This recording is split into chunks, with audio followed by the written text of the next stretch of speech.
Instant గా టేస్టీగా జున్ను పాల పౌడర్ తోటి జున్ను ఎలా ప్రిపేర్ చేసుకోవాలో చూపిస్తాను చూడండి. అది కూడా పర్ఫెక్ట్ గా ఏ మాత్రం విరిగిపోకుండా నీట్గా గట్టిగా చేసుకోవచ్చు. చూసారా, మనం జున్ను పాలతో చేస్తే ఎట్లా ఉంటుందో అట్లాగే ఉంటుంది. టేస్ట్ కూడా చాలా ఈజీగా చేసుకోవచ్చు అండి. 10 minutes టైం పడుతుంది. మన ప్రాసెస్ కూడా ఏం పెద్దది కాదు. చాలా ఈజీగా మీరు కూడా ప్రిపేర్ చేసుకోవచ్చు. సో మీరు కూడా ఖచ్చితంగా ట్రై చేయండి, టేస్ట్ చేయండి. ఒక మిక్సింగ్ బౌల్ తీసుకొని ఒక 1/2 లీటర్ మిల్క్ తీసుకోండి. పచ్చి పాలే తీసుకోండి, మరిగించాల్సిన అవసరం ఏమీ లేదు. మెజర్మెంట్ కప్స్ ఉంటాయి కనుక దాంతో 1/2 కప్ ఉన్నంత వేసుకోండి బెల్లం తురుము, లేకపోతే 150 grams కరెక్ట్గా సరిపోతాయి. విస్కర్ తోటి ఇప్పుడు ఈ బెల్లం అంతా కరిగేంత వరకు ఇలా మిక్స్ చేసుకోండి. లేకపోతే ఒక 5 minutes ఒక పక్కకు పెట్టేసుకుంటే బెల్లం అంతా బాగా కరిగిపోతుంది. కరిగేలోపు ఒక చిన్న మిక్సీ జార్ తీసుకొని ఇలా ఒక 1/2 teaspoon మిరియాలు తీసుకోండి. ఒక 5 నుండి 6 ఇలాచీలు తీసుకొని ఇది మెత్తగా గ్రైండ్ చేసుకోండి. ఇదిగోండి, బెల్లం అంతా బాగా కరిగిపోయింది. ఏమైనా మీకు చిన్న చిన్న పీసెస్ ఉంటాయి అనుకుంటే స్ట్రైనర్ తోటి స్ట్రెయిన్ చేసుకోండి. ఇదిగోండి, మిల్క్ జున్ను పౌడర్ అని మనకి సూపర్ మార్కెట్స్లో దొరుకుతుంటాయి, విజేత మార్కెట్లో. నాకు ఇంతకుముందు ఎక్కువగానే దొరికేవి, ఇప్పుడు చాలా తిరిగితే కానీ దొరకలేదు.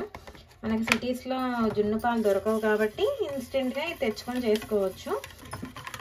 సేమ్ ఈ పౌడర్తో చేసుకుంటే కూడా మనకి జున్ను లాగే ఉంటుంది. ఒరిజినల్ ఊరు నుంచి తెచ్చిన జున్ను పాలతో చేస్తాం కదా, సేమ్ అలాగే ఉంటుంది. లంప్స్ లేకుండా బాగా కలుపుకోండి. అందులోనే మనం ముందుగా మిక్సీలో వేసి గ్రైండ్ చేసుకున్న ఇలాచి పొడి, మిరియాల పొడి వేసుకోండి. మీ దగ్గర సపరేట్గా ముందే గ్రైండ్ చేసి పెట్టుకుని ఉన్న అదొక 1/2 teaspoon, ఇదొక 1/2 teaspoon వేసుకోండి.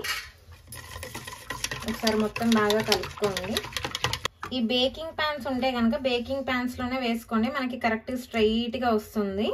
లేకపోతే నార్మల్గా ఇంట్లో పాల గిన్నెలు ఉంటాయి కదా, అందులో కూడా వేస్ట్ చేసుకోవచ్చు. ఇలా జున్ను పాలు మొత్తం బేకింగ్ ప్యాన్లో వేసుకొని రెడీ చేసుకోండి. ఇలా వెడల్పుగా ఉండే ఏదైనా గిన్నె పాత్ర పెట్టుకోండి. మనం వండుకునేది ఏదైనా సరే, ఇడ్లీ కుక్కర్ అయినా పెట్టుకోవచ్చు. అందులో ఇలా ఒక స్టాండ్ కానీ లేకపోతే ఏదైనా మూత, మనం ఇంట్లో వాడుకునే ఇలాంటి ఏదైనా ఒక మూత తీసుకొని అది అలా పెట్టేసుకోవచ్చు. మనం జున్ను పాలు వేసుకున్న ఈ బేకింగ్ ప్యాన్ని ఇలా పెట్టేసుకోండి. అందులో మూత పెట్టుకొని ఒక 20 minutes స్టీమ్ చేసుకోండి, మీడియంలో పెట్టుకొని స్టవ్ ఫ్లేమ్. ఇదిగోండి, ఒక 20 minutes అయిపోయింది, జున్ను రెడీ అయిపోయింది. ఇప్పుడు ఒకసారి చాక్తో కానీ టూత్పిక్తో కానీ ఇలా గుచ్చి చూసుకోండి. చూసారా, ఏమీ అంటలేదు, నీట్గా వచ్చేసింది. ఇప్పుడు ఒకసారి తీసేసుకొని స్టవ్ ఆపేసి ఒక 1 hour ఫ్రిడ్జ్లో పెట్టుకోండి. కూల్గా బాగుంటుంది టేస్ట్. ఇదిగోండి, ఇలా ఒక 1 to 2 hours ఫ్రిడ్జ్లో పెట్టేసుకోండి. కొంచెం స్టిఫ్గా అయిపోతుంది, చూసారు కదా. ఇప్పుడు సైడ్స్ ఇలా కట్ చేసుకోండి, చాక్తో కానీ మీరు స్పూన్తో కానీ గరిటతో కానీ ఇలా కట్ చేసుకోండి.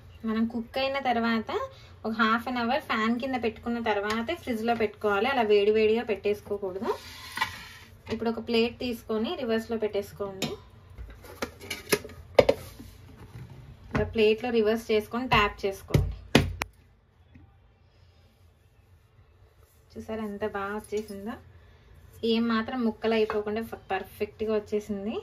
జున్ను కూడా ఎంత బాగుందో. మనకి పుడ్డింగ్స్ ఉంటాయి కదా, సేమ్ అలాగే ఉంది. కట్ చేసుకొని ఇంకా సర్వ్ చేసుకోవడమే. కూల్గా టేస్టీగా చాలా బాగుంటుంది. మనం సమ్మర్ టైంలో ఇంట్లో హెల్తీగా పిల్లలకి ఏమైనా చేసి పెట్టాలంటే ఇలాగ జున్ను ఇలాగ కూడా చేయొచ్చు. ఈ జున్ను పాలు కూడా అన్నిట్లో దొరకదు, ఓన్లీ విజేత మార్కెట్స్లోనే దొరుకుతుంది. మీకు దగ్గరలో ఉంటే కనుక ఖచ్చితంగా తీసుకొని ట్రై చేయండి, చాలా టేస్టీగా ఉంటుంది. చూసారా ఎంత పర్ఫెక్ట్గా వచ్చేసిందో, అసలు పీస్ విరగకుండా నీట్గా వచ్చింది. పర్ఫెక్ట్గా కొలతలతో పాటు చెప్పానండి, మీరు కూడా ఎక్కడ స్కిప్ చేయకుండా ఒకసారి చూసి ఖచ్చితంగా మీరు ట్రై చేయండి. కాలేజ్ స్టూడెంట్స్ అయినా సరే ఇంట్లో ఫ్రెండ్స్ వచ్చినప్పుడు ఇలా టేస్టీగా హెల్తీగా మన ట్రెడిషనల్ స్వీట్ లాగా చేసి పెట్టవచ్చు, చాలా బాగుంటుంది.